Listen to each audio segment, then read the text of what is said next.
right on the heading harmonic progression.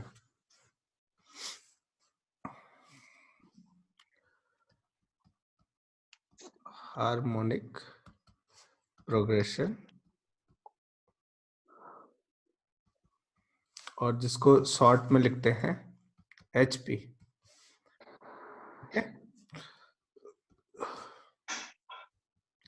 अच्छा, ये HP होता क्या है ये हमें देखना है, ठीक है। कि तो इसके लिए एक डेफिनेशन होती है कि let x1 x2 x3 x4 and so on xn are in AP। ये सबके सब किसमें है AP में, provided xi not equal to 0, I is moving from 1 to 3 to n, मतलब इनमें से कोई भी 0 नहीं है। देन यदि हम एक सीक्वेंस बनाए जो कि इन नंबर्स का रेसिप्रोकल हो, तो 1 upon x1, 1 upon x2, 1 upon x3, 1 upon x4 and so on up to 1 upon xn। तो ये जो सीक्वेंस है that would be in HP। तो ये HP में हो जाएगी। जैसे कि एग्जाम्पल जैसे 1 3 5 7 9 11 एंड सो ऑन, ये किस में है AP में है। तो इसका रेसिप्रोकल करेंगे तो ये 1 आ जाएगा, फिर 1/3, 1/5, 1/7, 1/9, 1/11 एंड सो ऑन। ये जो सीक्वेंस आएगी ये किस में हो जाएगा HP में।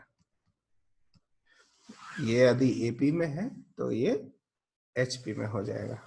क्लियर है?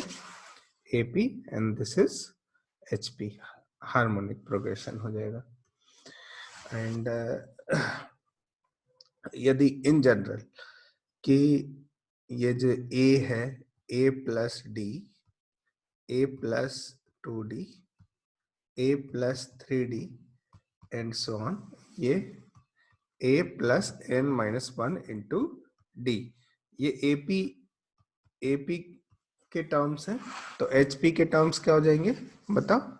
1/A, 1 upon A plus D, 1 upon A plus 2D, 1 upon A plus 3D and so on, 1 upon A plus n-1 into D। ये क्या हो जाएगा? ये हो जाएगा HP के टर्म्स हो जाएंगे, HP का। तो देखो ये है T nth term of an AP, तो ये क्या हो जाएगा?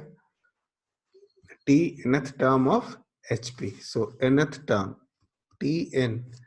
nth टर्म ऑफ HP कितना हो जाएगा? 1 upon A plus n-1 into D, that is nth term of HP। Basically कहा जाए कि HP को सॉल्व करने के लिए हम क्या कर देते हैं, हम पूरा AP में ही बना देते हैं। AP के यदि हमें HP सॉल्व करना होता है हम AP में कन्वर्ट कर देते हैं सीक्वेंस, और फिर AP के जितने भी फॉर्मूले हैं वो सब अप्लाई कर लेते हैं। ज्यादातर nth टर्म पे के ही बात होती है HP में, सम का फॉर्मूला नहीं होता है, वो हम देखेंगे क्यों नहीं होता है इसमें। सो जितनी भी HP है उसको AP में कन्वर्ट करो, AP की सारी कैलकुलेशन करो and then again come back into HP। जैसे कुछ क्वेश्चन करते हैं हम लोग, जैसे solve question number 1। Question number 1 solve करो, find the 100 term of the sequence. करो जल्दी से।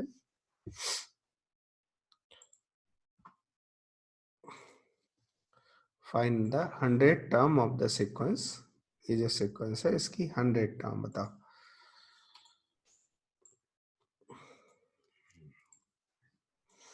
Answer it.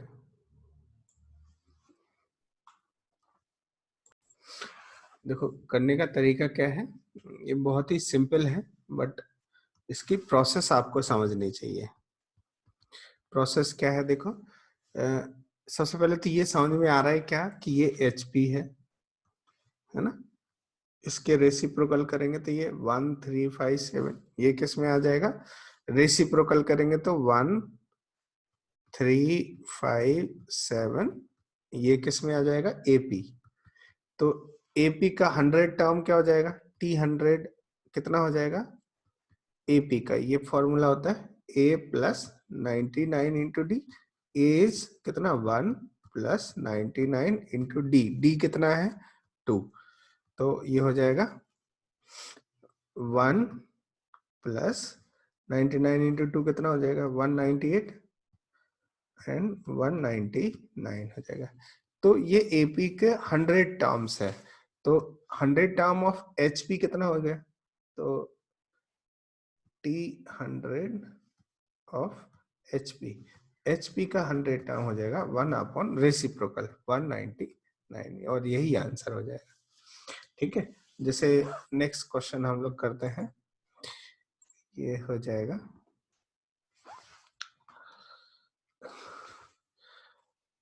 जैसे ये है 8th क्वेश्चन करो, solve question number 8 and 9।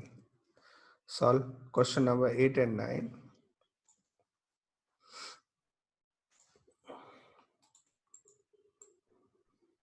8th भी सॉल्व करो एंड 9th भी सॉल्व करो। Find the 8th term of the sequence 2 by 11, 1 by 5, 2 by 9, comma, dot, dot, dot, and so on.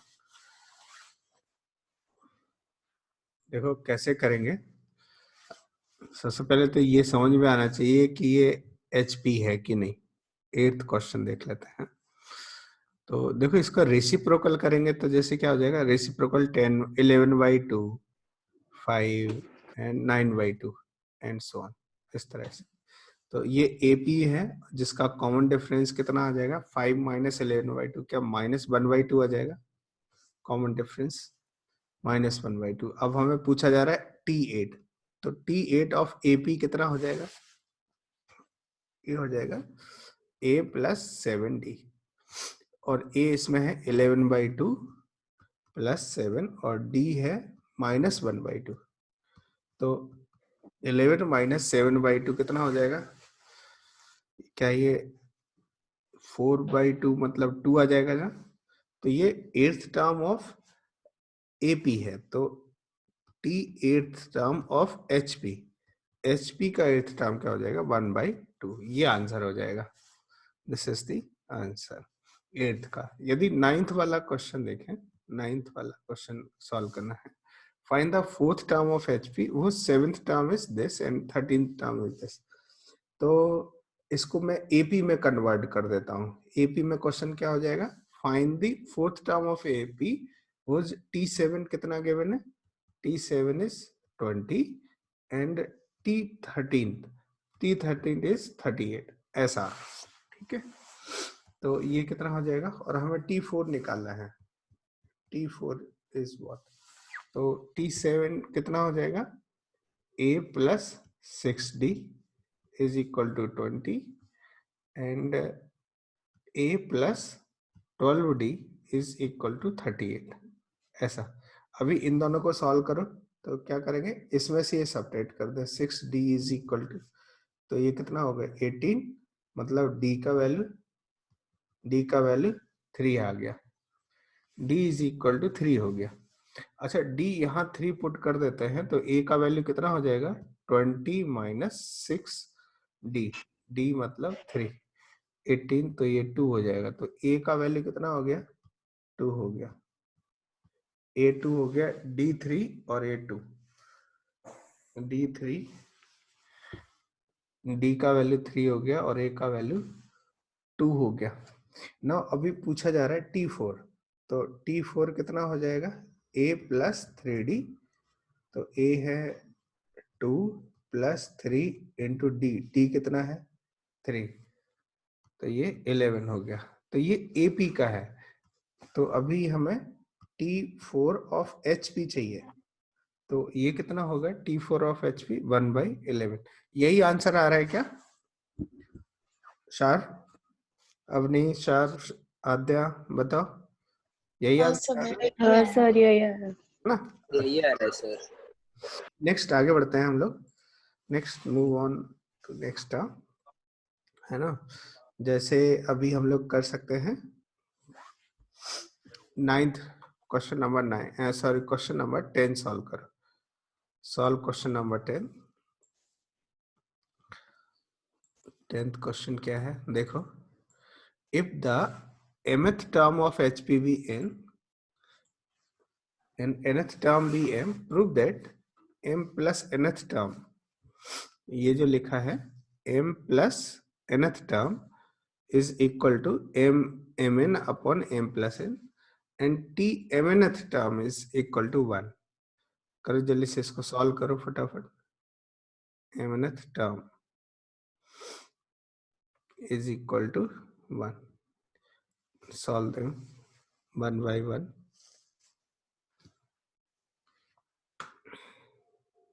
कैसे करेंगे देख लेते हैं। इसको सॉल्व करने का तरीका क्या आ जाएगा। देखो यहाँ पे क्या गिवन है कि mth term of HPV n and nth term भी m।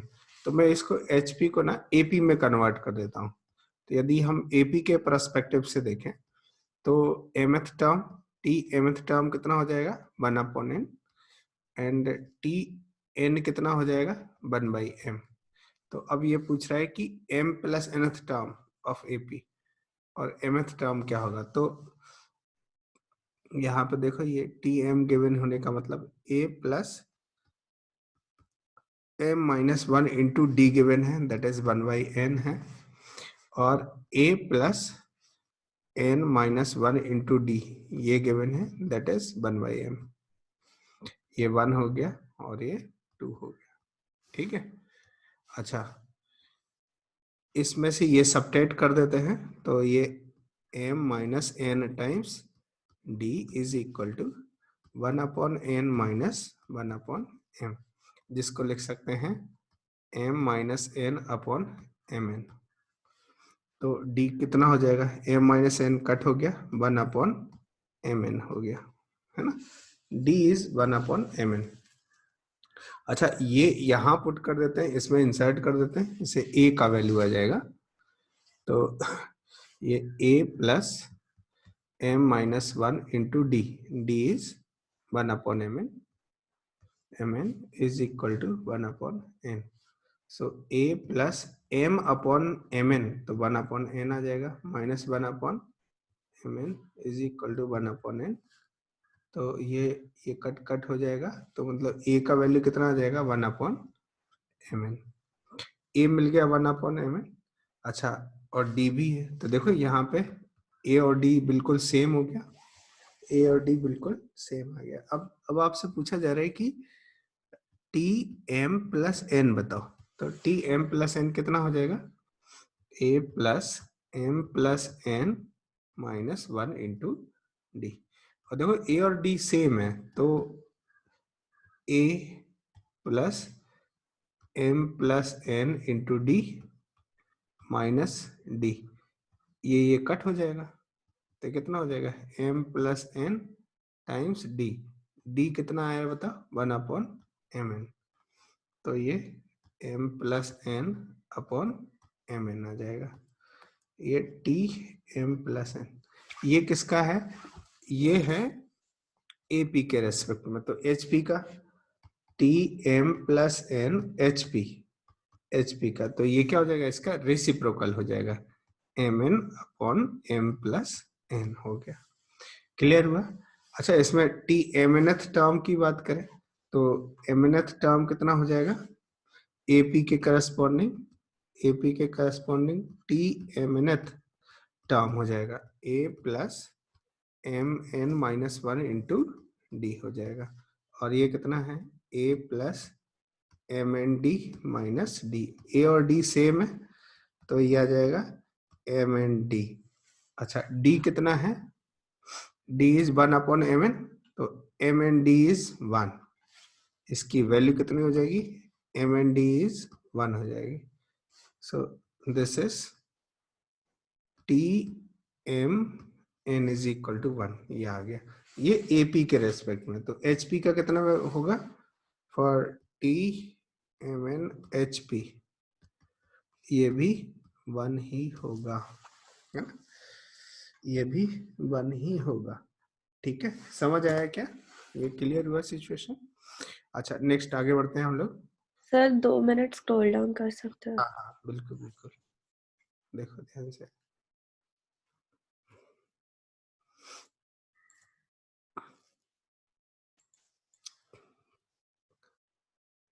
क्लियर हुआ? हाँ सर, हो गया। अच्छा, अभी हमें ये हम लोगों ने कर लिया 10th। Can you solve question number 11? Solve this question.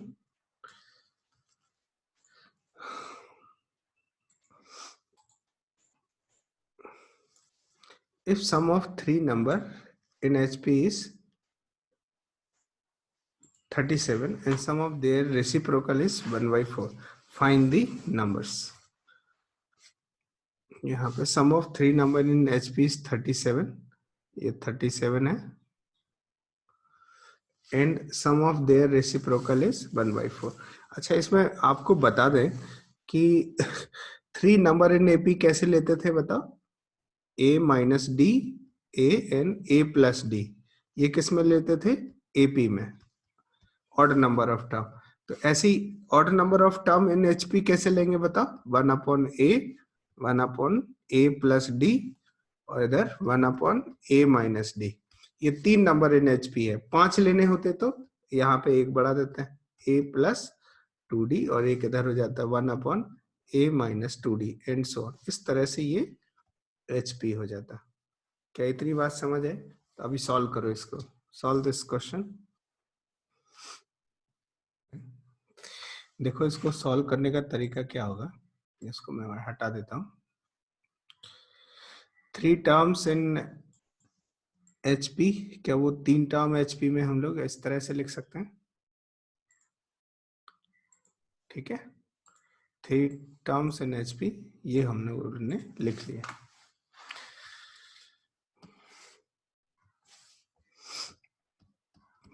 ठीक है, ये एचपी में है 3 terms. Sum of 3 term in HP is 37, मतलब 1/a minus D plus 1/a plus 1/a plus D is equal to 37, and sum of their reciprocal is 1/4। Reciprocal कितना हो जाएगा? a minus D plus a plus d, इन तीनों का सम है 1/4। तो ये d से d कट हो गया, तो 3a इज इक्वल टू 1/4, मतलब a का वैल्यू कितना हो जाएगा? 1/12। कॉल दिस भी 1। तो a का वैल्यू हो गया 1/12। अच्छा, यदि मैं इसको इसमें पुट अप कर दूं फर्स्ट वाले में, तो ये कितना हो जाएगा? 1/a minus D plus 1/a is ये 12 हो जाएगा, plus 1/a plus D is equal to 37, है ना? 1/a माइनस डी और ये 12, तो ये कितना हो जाएगा? 1/a minus D plus 1/a plus D is equal to 37 minus 12 कितना हो जाएगा? 25। ये 25 हो गया। अच्छा, इसको सिंप्लीफाई कर देते हैं, तो ये कितना हो जाएगा? a plus D plus a minus D upon a square minus D square is equal to 25। देखो, इसमें से ये कट हो गया, तो 2a कितना हो जाएगा? 2a upon a square minus D square is equal to 25। तो यहाँ पे 2a is equal to 25 a square minus D square. So यदि मैं यहाँ वैल्यू पुट अप कर दूं कि 2a into a is 1/12 is equal to 25 a square is 1/144 minus 25 d square, 25 d square. तो 25 a square is this. So यहाँ पे देखो, ये 24/144 -25/144 इज इक्वल टू -25d²। यदि आप ध्यान से देखो तो d² की वैल्यू कितनी आ जाएगी, ये माइनस ये 1/144 और ये 25d² है, तो d का वैल्यू कितना आ जाएगा बताओ।